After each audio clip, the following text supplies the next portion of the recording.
गुरु प्यारी साध संगत जी, ये साखी हम सत्संगियों के लिए सुननी बहुत ही ज़रूरी है।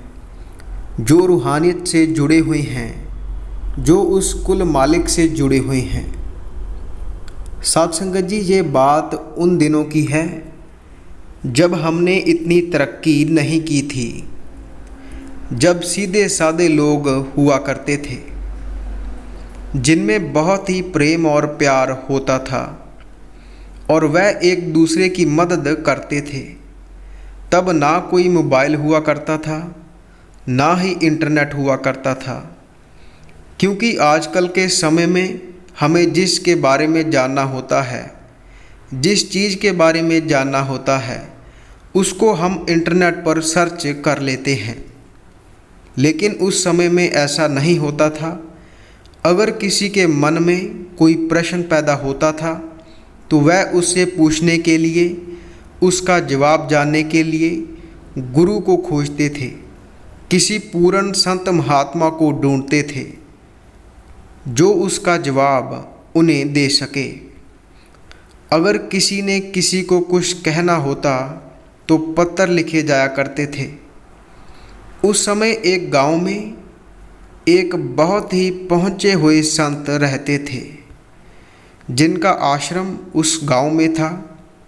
संगत वहाँ जाया करती थी, उनका सत्संग सुना करती और सभी गांव वाले उनका बहुत ही मान आदर करते थे, क्योंकि वह कुल मालिक से जुड़ी बातें करते थे और उस मालिक का रूप थे। उनकी सुरत निरंतर मालिक से जुड़ी रहती थी। गांव वालों को भी कोई परेशानी होती, जहाँ कोई मुसीबत आ जाती तो वह उनके पास जाते थे और वह उनकी मुसीबत को दूर कर देते थे।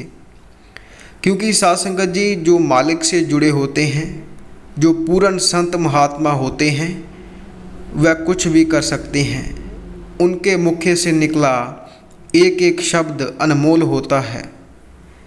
वह मालिक का रूप होते हैं। साध संगत जी, ऐसे ही उस गांव में एक छोटा सा परिवार था, जिनका एक बेटा था। वह भी अक्सर उस महात्मा के पास जाया करता था। उनका जो बेटा था वह जन्म से ही कुछ अलग था।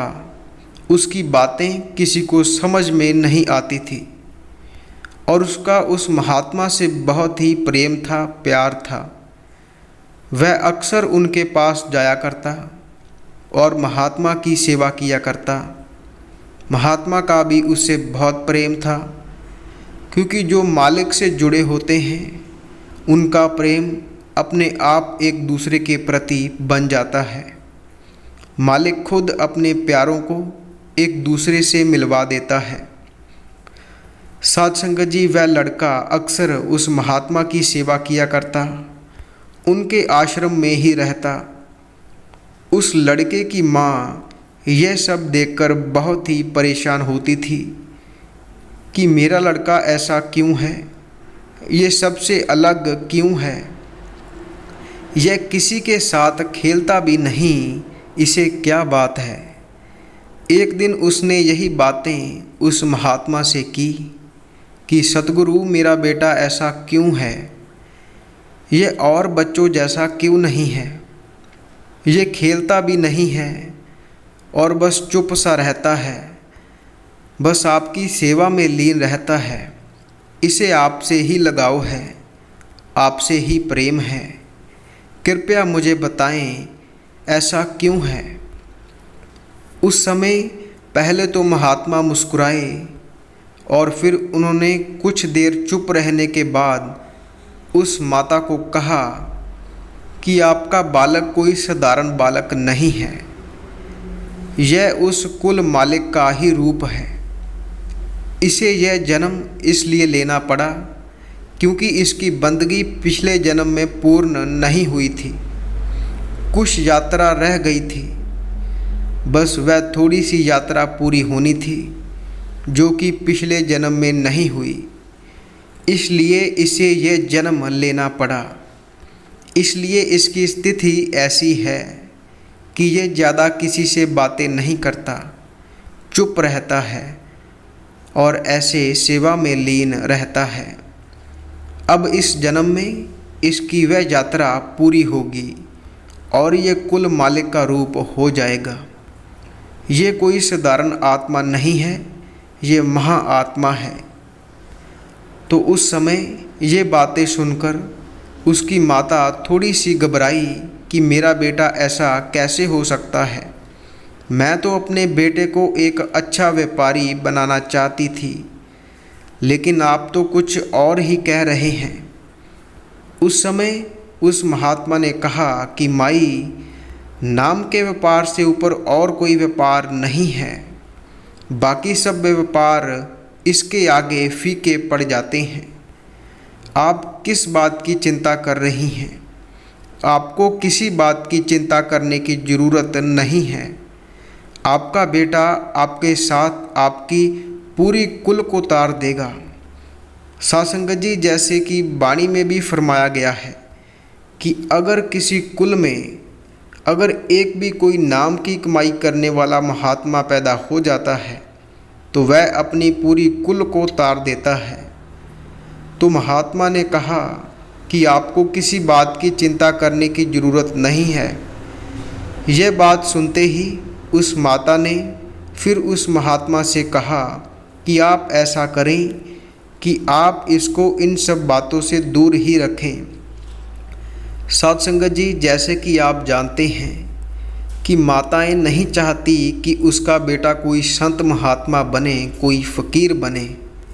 वह तो चाहती हैं कि उनका बेटा अच्छा डॉक्टर बने, इंजीनियर बने या फिर कोई अच्छा व्यापारी बने। तो इन सब बातों को ध्यान में रखते हुए उस माता ने उस महात्मा से ये बात कही। महात्मा फिर मुस्कुराए और कहा कि माता, जो अंदर प्रफुल्लित हो रहा है उसको आप रोक नहीं सकती। वह आज नहीं तो कल होकर ही रहेगा। अगर बीज है तो उसे फिर पेड़ बनना ही बनना है। हम जितनी कोशिश कर लें उसे नहीं रोक सकते। तो ऐसे ही जैसे जैसे वह बड़ा हुआ उसने उस महात्मा से नाम की दौलत ली और अपनी आगे की यात्रा शुरू की और उस मंजिल को प्राप्त हुआ और कुल मालिक का रूप कहलाया। उसकी आयु महज 15 वर्ष की थी जब उसे आत्मज्ञान प्राप्त हुआ। फिर वह जो बोलता वह सत्य होने लगता। कुछ भी होने वाला हो उसे पहले मालूम होता। यह बात देखकर उसकी माँ चिंता में पड़ गई कि यह सब कैसे जाने लगा, इसे सब कैसे मालूम होता है कि आगे क्या होने वाला है। वह फिर उस महात्मा के पास गई कि सतगुरु, उसे सब ज्ञात होता है। जो भी होने वाला होता है वह पहले ही कह देता है और जो वह कह देता है वह होकर ही रहता है। यह बात सुनकर वह महात्मा फिर से मुस्कुराए और उस माता से कहा कि माता, यह उस मालिक की लीला है। जो उसके भक्त प्यारे बोलते हैं वह मालिक उसे पूरा करने में लग जाता है। वह अपने भक्त प्यारों के वचन को जाया नहीं जाने देता, उनके वचन को पूरा करता है, क्योंकि जैसे उसके भक्त उससे प्यार करते हैं वह उससे कहीं ज़्यादा अपने भक्तों से प्यार करता है। इसलिए ऐसा होता है।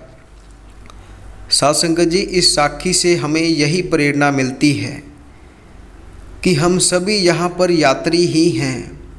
अपनी अपनी यात्रा पूरा करने के लिए इस कर्म भूमि पर जन्म लिया है। जैसे जैसे यात्रा पूर्ण होती जाती है वैसे वैसे हम मालिक के नज़दीक होते जाते हैं। और जब हमारी बाजू कोई पूर्ण संत महात्मा पकड़ लेता है तो फिर मालिक अपने आप ही अपनी कृपा कर हमें उस यात्रा को पूरा करने का बल हमें देता है, ताकत हमें देता है। तो हमें भी नाम की कमाई में लगना है, नाम की कमाई करनी है, उसका हुक्म मानकर करनी है। साध संगत जी, हम आपके लिए ऐसे ही रूहानी साखियाँ लेकर आते रहते हैं। ऐसी ही साखियाँ सुनने के लिए और रूहानियत से जुड़े रहने के लिए आप इस चैनल को सब्सक्राइब कर लीजिए।